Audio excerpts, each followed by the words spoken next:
Mais la meilleure scène pour moi, c'est la scène de l'interview entre Superman et la journaliste Mademoiselle Lane, qui finit surtout en interview de Clark Kent par Lois, mais ça j'y viens après. Donc, pour cette scène de l'interview, ça commence par une information donnée par Lane, et la réaction de Superman, un petit rire, ça met directement en lumière l'opposition entre leurs deux visions. Lane, elle fait son travail de journaliste. Elle se réfère aux informations, aux enquêtes, à la loi, ce que les humains ont établi pour limiter le risque d'une nouvelle guerre mondiale en gros. Et de l'autre côté, c'est la logique basique. Superman a le pouvoir d'empêcher une guerre et que des innocents soient tués, donc il intervient. Et le premier point de bascule, c'est quand Lane évoque l'entrevue avec le président boravien. Là, ça repasse dans la vie perso, et il redevient Clark. Étape 1, il esquive la question, et étape 2, il se lève et s'éloigne.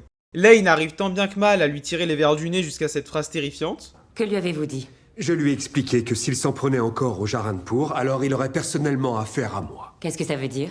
Que si une telle éventualité devait avoir lieu, on aurait une conversation plus sérieuse, c'est tout.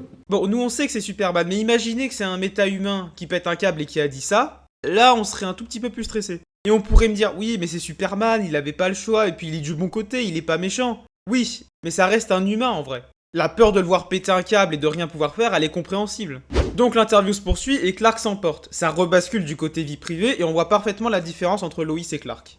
Lois, en vrai, elle pose des questions qu'il faut poser, même celles qui fâchent. Elle fait la part des choses, là où Superman, c'est Clark en fait. Il n'y a pas de différence. C'est la justice avant tout. On protège ceux qui ne peuvent pas se protéger eux-mêmes. Je m'interroge.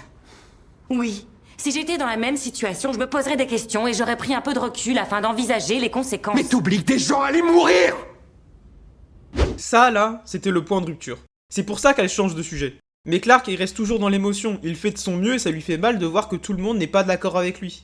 Et j'aimerais qu'on s'attarde sur la fin d'interview qui met en lumière une bonne qualité de la scène.